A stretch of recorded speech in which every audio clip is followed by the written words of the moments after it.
الحمد لله نحمده ونستعينه ونستغفره ونؤمن به ونتوكل عليه ونعوذ بالله من شرور أنفسنا ومن سيئات أعمالنا من يهده الله فلا مضل له ومن يضلله فلا هادي له ونشهد أن لا إله إلا الله وحده لا شريك له ونشهد أن سيدنا وسندنا ونبينا ومولانا محمدا عبده ورسوله صلى الله تبارك وتعالى عليه وعلى آله وأصحابه وبارك وسلم تسليما كثيرا كثيرا. أما بعد فأعوذ بالله من الشيطان الرجيم. بسم الله الرحمن الرحيم. شهر رمضان الذي أنزل فيه القرآن هدى للناس وبينات من الهدى والفرقان فمن شهد منكم الشهر فليصم ومن كان مريضا أو على سفر فعدة من أيام أخر يريد الله بكم اليسر ولا يريد بكم العسر. وقال النبي صلى الله عليه وسلم من صام رمضان إيمانا واحتسابا غفر له ما تقدم من ذنبه. وقال النبي صلى الله عليه وسلم من قام رمضان إيمانا واحتسابا غفر له ما تقدم من ذنبه أو كما قال صلى الله تبارك وتعالى عليه وعلى آله وأصحابه وبارك وسلم تسليما كثيرا كثيرا. محترم بزرگوں اور عزیز دین بھائیوں،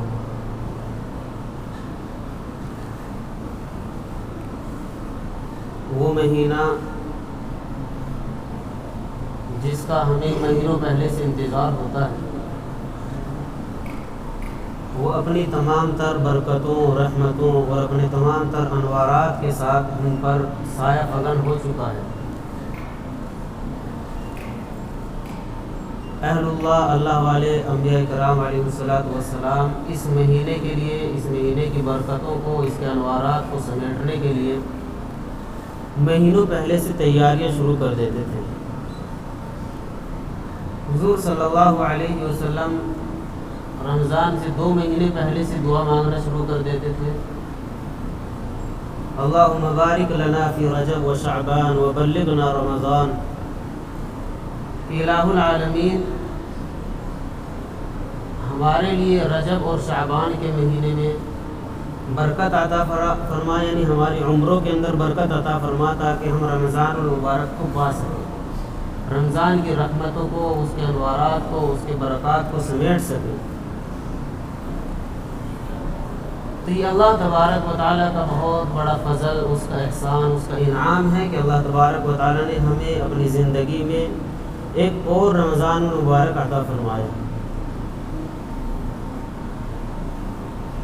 ورنہ آپ اندازہ لگائیے کہ پچھلے سال، پچھلے رمضان میں ہمارے ساتھ ہمارے رشتہ دار، دوست، احباب کتنے تھے جو اس رمضان میں نہیں ہیں. ان کے لیے ہم کیا کر سکتے ہیں؟ وہ اس دنیا سے چلے گئے، وہ اب ایک سبحان اللہ کہنے سے بھی عاجز ہیں. ان کے اعمال کے دن، ان کے اعمال کا وقت ختم ہو چکا ہے. اب جو ان کا وقت ہے وہ احتساب کا ہے، حساب کتاب کا وقت ہے. اللہ کے رسول صلی اللہ علیہ وسلم نے ارشاد فرمایا کہ جب انسان مر جاتا ہے تو اس کے اعمال کا جو وقت ہے وہ ختم ہو جاتا ہے. صرف 3 چیزیں اس کے لیے ایسی ہیں کہ جو اس کے مرنے کے بعد بھی اس کے کھاتے میں، اس کی نیکیوں میں، اس کے ثواب میں اضافہ کرتی رہتی ہیں. آپ نے فرمایا ایک تو صدقۃ جاریہ، کہ کوئی صدقہ جاریہ، کوئی ایسا خیر کا کام اس نے جاری کر دیا، کوئی ٹویل لگوا دیا، کوئی نلکا لگوا دیا، کوئی مدرسہ بنوا دیا، مسجد بنوا دی، کوئی اور خیر کا کام ایسا کر دیا کہ جس سے اس کے مرنے کے بعد بھی لوگ فائدہ اٹھاتے رہیں، تو اس کے ثواب میں اضافہ ہوتا رہتا ہے، اس کا کھاتا جاری رہتا ہے اس کے مرنے کے بعد بھی۔ دوسرا فرمایا او علم ينتفع به، یا اس نے کوئی ایسا علم چھوڑا، کوئی کتاب لکھی، بیانات اس کے ایسے ہیں کہ جن کے اس کے مرنے کے بعد بھی ان کتابوں سے، اس کے علم سے فائدہ اٹھایا جا رہا ہے، لوگ اس سے مستفید ہو رہے ہیں،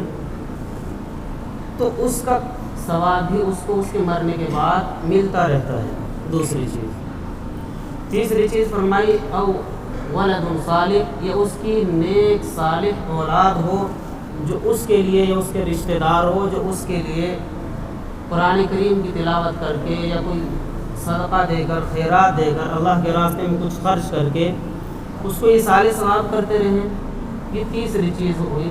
یہ تین چیزیں ایسی ہیں جن کے بارے میں رسول اللہ صلی اللہ علیہ وسلم نے ارشاد فرمایا کہ مرنے کے بعد صرف یہ تین چیز ایسی ہے کہ جو ثواب کے اندر اضافہ کرتی رہتی ہے، ورنہ تو موت پر انسان کے اعمال کا جو سلسلہ جاری تھا وہ بند ہو جاتا۔ تو ہمارے جو رشتہ دار، عزیز و اقارب اس دنیا سے رخصت ہو گئے ہیں، ان کے لیے خیرات کریں، صدقات دیں، ان کے لیے قرآن کریم کی تلاوت کر کے، کوئی اور خیر کا کام کر کے ان کے لیے ایصال ثواب کرتے رہیں۔ ان کے لیے تو یہی ہے۔ ہمارے لیے اللہ تبارک و تعالیٰ نے اس رمضان کی رحمتوں اور برکتوں کو سمیٹنے کا ہمیں ایک موقع عنایت فرمایا ہے۔ رمضان المبارک اللہ تبارک و تعالیٰ کی ایسی عظیم نعمت ہے کہ جس میں اللہ تبارک و تعالیٰ زبردستی اپنے بندوں کو اپنے رحمتوں سے نوازتے ہیں۔ کتنے بندے ایسے ہیں، کتنے مسلمان ایسے ہیں کہ جو رمضان کے 11 مہینوں کو پرواہ بھی نہیں ہوتی مسجد کی طرف آنے کی، لیکن رمضان المبارک کے آتے ہی 5 وقت ان کی نمازیں شروع ہو جاتی ہے، تراویح شروع ہو جاتی ہے، روزے شروع ہو جاتے ہیں۔ وہ تراویح کہ جس کی رکعتیں لمبی ہوتی ہے، 20 رکعت ایک ساتھ پڑھنی پڑتی ہے، ان رکعتوں میں بھی بڑی ہی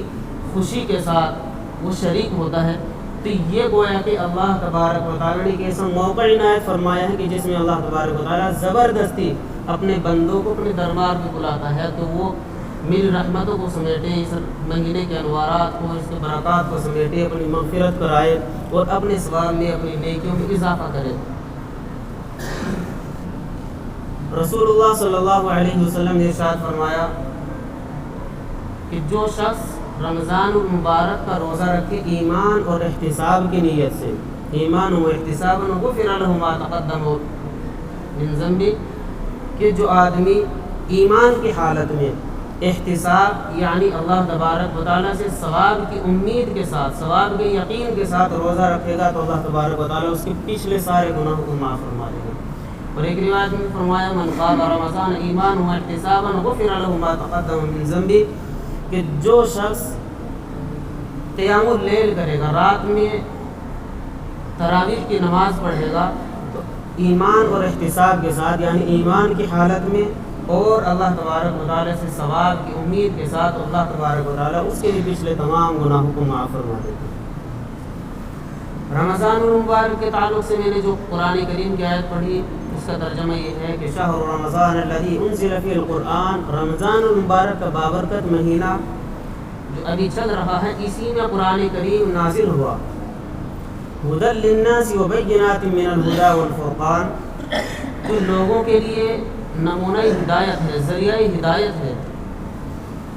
اور اس کے اندر اللہ تبارک و تعالیٰ نے انسانوں کی رہنمائی اور ہدایت کے لیے واضح نشانیاں، واضح آیات کو نازل فرمایا ہے، اور حق اور باطل کے درمیان تمیز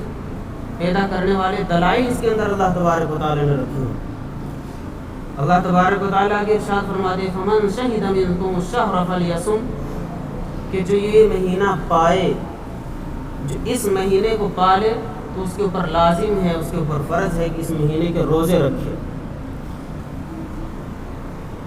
ومن کان مریضا او علی سفر فعدۃ من ایام اخر، اور جو اس مہینے کے اندر بیمار ہو، بیماری ایسی کہ اگر وہ روزہ رکھے گا اس کی بیماری کے بڑھنے کا خدشہ ہے، اس کی بیماری کے زیادہ ہو جانے کا ڈر ہے، تو اللہ تعالیٰ ارشاد فرماتے ہیں کہ پھر وہ اس مہینے کے علاوہ دوسرے ایام میں روزے رکھے، یا اس سفر میں ہے، شرعی مسافر ہے، کسی سفر میں جا رہا ہے، ایسے سفر میں جس میں مشقتیں ہیں، تکلیفیں ہیں، تو پھر سفر کی حالت میں بھی وہ روزہ چھوڑ سکتا ہے اور پھر ان کی بعد میں قضا کر لے۔ یہ تو ہوا قضا کا مسئلہ۔ جو آدمی جان بوجھ کر بغیر کسی شرعی عذر کے، اور شرعی عذر میں نے ابھی آپ کے سامنے بیان کیا دو ہے، یا تو بیماری ایسی کہ جس بیماری میں روزہ رکھنے کی وجہ سے بیماری کے بڑھ جانے کا خطرہ ہو، دوسرا یہ کہ وہ مسافر ہو۔ اگر ان دو عذر کے علاوہ کسی اور بنا پر خام خواہی جیسے اپنی خواہشات کے مطابق مزے میں اس نے روزہ چھوڑ دیا، تو اللہ تبارک و تعالیٰ کا حکم ہے، شریعت کا حکم ہے کہ یہ آدمی اس روزے کے بدلے میں ایک روزہ رکھے گا اس کی قضا کے لیے، اور پھر مسلسل 2 مہینے کے روزے رکھے گا اس کے کفارے کے لیے۔ ایک روزہ چھوڑنے کی وجہ سے 61 روزے رکھنے ہوں گے، 2 مہینے کفارے کے روزے تاکہ اس کے ثواب کی کچھ بھرپائی ہو سکے، اور دوسرا اس کی قضا کے لیے۔ یرید اللہ بکم اليسر ولا یرید بکم العسر، اللہ تبارک و تعالیٰ تمہارے ساتھ آسانی کا معاملہ فرمانا چاہتے ہیں، تمہارے ساتھ تمہارے تنگی میں ڈالنا نہیں چاہتے۔ یعنی ایسا نہیں ہے کہ بیمار ہو، کسی طرح کی مشقتیں، کسی طرح کی تکلیفیں تمہارے اوپر آئے، کیسا ہی مشقت بھرا تمہیں سفر کرنا پڑے، اس کے باوجود بھی تم روزہ رکھو، ایسا اللہ تبارک و تعالیٰ نے حکم نہیں دیا، بلکہ اللہ تبارک و تعالیٰ نے جو شرعی عذر ہے، جو عقل میں آنے والا عذر ہے، اس عذر کی بنا پر اللہ تبارک و تعالیٰ نے چھوٹ دی ہے، اللہ تبارک و تعالیٰ نے سہولت دی ہے کہ اس دن روزہ نہ رکھ کر کے اس کے بعد میں قضا کر لیجیے۔ تو اللہ تبارک و تعالیٰ نے شریعت کو آسان بنایا ہے، شریعت کو مشکل نہیں بنایا۔ مشکل تو ہم نے اپنی رسم و رواج کے ذریعے اور اپنی طرف سے معاشرے میں اور سماج میں چیزوں کو داخل کر کر کے دین کو مشکل بنایا ہوا ہے۔ روزے کا مقصد ہے اللہ تبارک و تعالیٰ کا تقوی حاصل کرنا، اللہ تبارک و تعالیٰ کا خوف اور ڈر۔ تقوی کسے کہتے ہیں؟ تقوی کہتے ہیں حفاظت کو، اور تقوی کہتے ہیں ڈر کو۔ 2 چیزوں کا نام تقوی ہے۔ یا ایھا الذین آمنوا کتب علیکم الصیام کما کتب علی الذین من قبلکم لعلکم تتقون، کہ اے ایمان والو، اندازہ لگائیے خطاب کے کسی کو اپنی طرف متوجہ کرنے کے لیے 2 طریقے ہوتے ہیں، 2 انداز ہوتے ہیں۔ ایک تو ہوتا ہے مثال کے طور پر کوئی باپ اپنے بیٹے کو بلائے، ایک تو طریقہ یہ ہوتا ہے کہ اس کو نام لے کر اس کو اپنی طرف متوجہ کرے، ایک طریقہ ہوتا ہے باپ کا بیٹے کے ساتھ جو رشتہ ہے، یہ استاد کا اپنے شاگرد کے ساتھ جو رشتہ ہے، تو اس رشتے کی بنیاد پر اس کو اپنی طرف متوجہ کرے تو بہت پیار بھرا، محبت بھرا انداز ہوتا ہے۔ اللہ تبارک و تعالیٰ یا ایھا الناس کہہ کر بھی مخاطب کر سکتے تھے اور کسی اور طریقے سے بھی مخاطب کر سکتے تھے، لیکن ایک ایمان والے کا، ایک مومن کا اللہ تبارک و تعالیٰ کی ذات کے ساتھ جو تعلق ہے وہ ایمان کی بنیاد پر ہے۔ اللہ تبارک و تعالیٰ نے اس ایمان کا حوالہ دے کر فرمایا یا ایھا الذین آمنوا، اے میرے وہ بندو جو ایمان لے آئے، کتب علیکم الصیام کما کتب علی الذین من قبلکم لعلکم تتقون، اللہ تبارک و تعالیٰ نے تمہارے اوپر روزے کو فرض فرمایا ہے۔ یہ اللہ تبارک و تعالیٰ نے حکم دیا کما کتب علی الذین من قبلکم، اور یہ حکم ایسا نہیں ہے کہ صرف تمہارے ہی اوپر ہو، تمہارے ہی اوپر اس چیز کو فرض کیا گیا ہو، جو کام پہلے نہ ہوا ہو نئے سرے سے اپنے انداز میں اپنے طور پر اس کو کرنا، اس میں انسان کو بڑی تکلیف ہوتی ہے، لیکن جو کام پہلے ہو چکا ہو اس کام کو کرنا یہ انسان کے لیے تھوڑا آسان ہوتا ہے۔ تو اللہ تبارک و تعالیٰ نے ارشاد فرمایا کہ یہ رمضان، یہ روزہ، یہ صرف تمہارے اوپر فرض نہیں ہوا بلکہ پچھلی امتوں پر بھی روزہ فرض تھا، اور اس کا مقصد ہے لعلکم تتقون، تاکہ تم تقوی حاصل کرو، تاکہ تم متقی بن جاؤ، پرہیزگار بن جاؤ۔ پرہیزگار بننے کا مطلب کیا ہے؟ کہ اللہ تبارک و تعالیٰ کے خوف اور ڈر کو اپنے ذہن میں، اپنے دماغ میں اپنے دل میں جاگزی کر کے، اپنے دل میں اللہ کے خوف کو، اپنے اللہ کے ڈر کو رکھ کر کے اللہ تبارک و تعالیٰ کی عطا کردہ جو احکامات ہے ان کی بجا آوری کرنا، ان کو بجا لانا، اور اللہ تبارک و تعالیٰ کی جو منہیات ہے، جن چیزوں سے اللہ تبارک و تعالیٰ نے منع فرمایا ہے ان چیزوں سے رک جانا، اس کو تقویٰ کہتے ہیں۔ اور جس چیز کو اختیار کر لے، جسے یہ چیز حاصل ہو جائے، اس کو متقی کہا جاتا ہے، جن کو اولیاء اللہ کہا جاتا ہے۔ اللہ تبارک و تعالیٰ نے قرآن کریم میں ارشاد فرمایا الا ان اولیاء اللہ لا خوف علیہم ولا هم يحزنون الذین آمنوا وكانوا يتقون لهم البشرى في الحیاة الدنیا وفي الآخرة لا تبدیل لکلمات اللہ ذلك هو الفوز العظیم۔ تقوی ایک عجیب چیز ہے۔ آج بالکل نیا دور ہے، نیا زمانہ ہے، مادیت کا زمانہ ہے۔ انسان کے مزاج کے خلاف ذرا سی چیز ہو جائے، کوئی ذرا سی بات ہو جائے تو انسان ٹینشن میں آ جاتا ہے، ڈپریشن میں آ جاتا ہے۔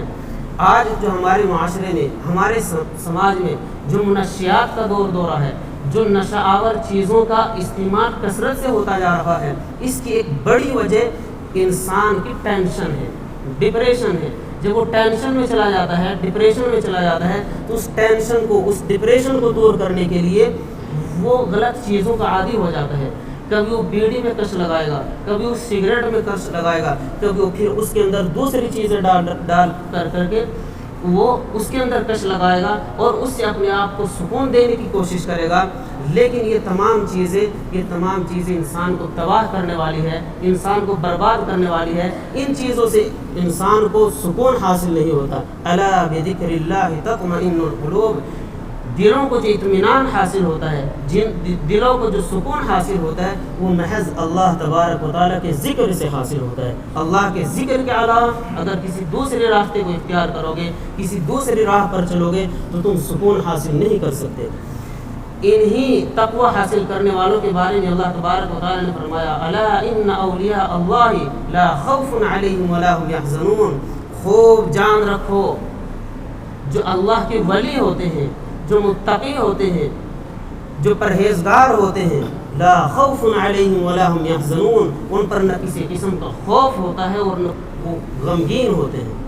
ایک چیز خوف ہوتا ہے اور ایک غم ہوتا ہے، ایک حزن ہوتا ہے۔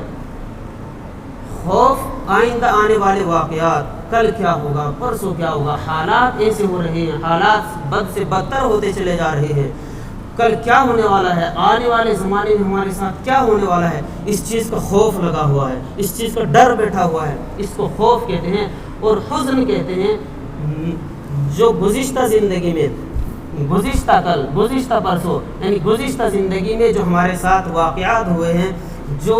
ناقابل تذکرہ، ذکر کرنے کے قابل ناقابل جو ہمارے ساتھ معاملات ہوئے ہیں، ان چیزوں پر پڑنا، ان پر غمگین ہونا، اس کو حزن کہتے ہیں۔ اللہ تبارک و تعالی ارشاد فرماتے ہیں کہ جو اللہ والے ہوتے ہیں، جو تقوی اختیار کرنے والے ہوتے ہیں، جو متقی ہوتے ہیں، ان پر نہ کوئی کسی قسم کا خوف ہوتا ہے، یعنی آنے والے واقعات کو ان پر کوئی خوف نہیں ہوتا، اور گزشتہ زندگی میں جو ان کے ساتھ ناروا سلوک کیا گیا ہے، جو ان کی زندگی میں ناقابل فراموش واقعات ہوئے ہیں، غلط قسم کے ان کے ساتھ تجربات اور معاملات ہوئے ہیں، ان کو کوئی غم نہیں ہوتا۔ الذین آمنوا وکانوا یتقون، یہ وہ لوگ ہوتے ہیں اولیاء اللہ جو اللہ پر ایمان لاتے ہیں اور اللہ کا تقوی حاصل کرتے ہیں، متقی بن جاتے ہیں۔ لہم البشریٰ فی الحیاۃ الدنیا وفی الآخرہ،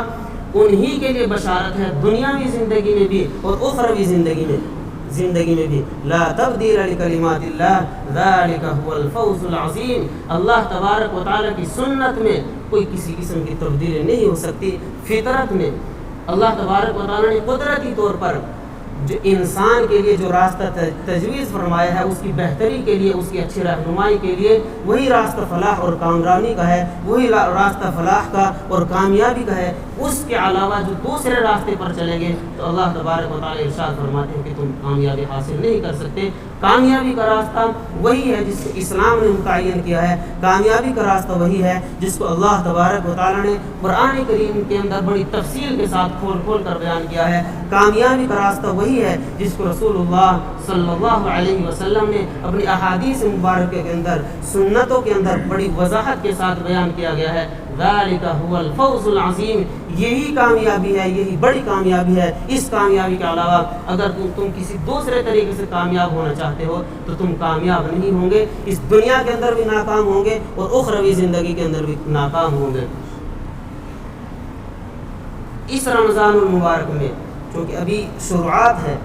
ایک چیز کا تہیہ کر لیجئے، ایک چیز کا پختہ ارادہ کر لیجئے کہ انشاءاللہ اس رمضان المبارک میں ہرگز کوئی گناہ نہیں کروں گا۔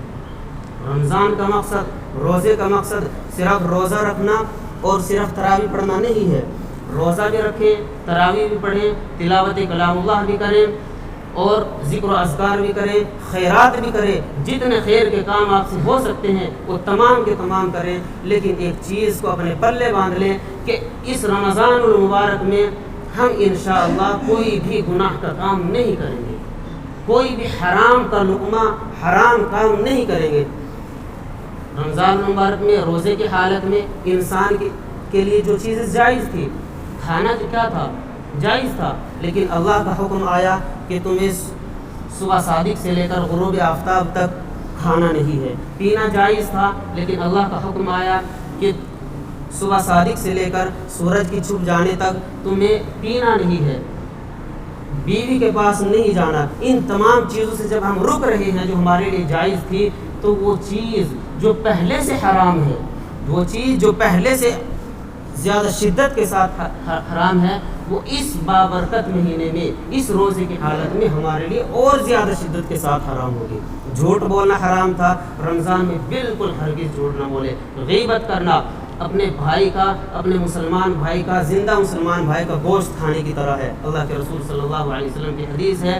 غیبت نہ کرے، کسی پر بہتان نہ لگائے۔ اگر کوئی آدمی چوری کرنے کا عادی ہے، ہرگز اس مہینے میں چوری نہ کرے۔ کوئی منشیات کا، نشے آور چیزوں کے استعمال کرنے کا عادی ہے، اس مہینے میں ہرگز نشے آور چیزوں کا استعمال نہ کرے۔ اگر کوئی انسان نشے کی چیزیں بیچنے کا یا کوئی بھی حرام کاروبار کرنے کا عادی ہے، اس مہینے میں پختہ ارادہ کر لے کہ انشاءاللہ حالات کیسے بھی آ جائے میں اس حرام چیز کے پاس نہیں جاؤں گا۔ ارادہ کر لے، پکا ارادہ کر لے کہ اپنے پیٹ کے اندر حرام لقمہ نہیں جانے دیں گے۔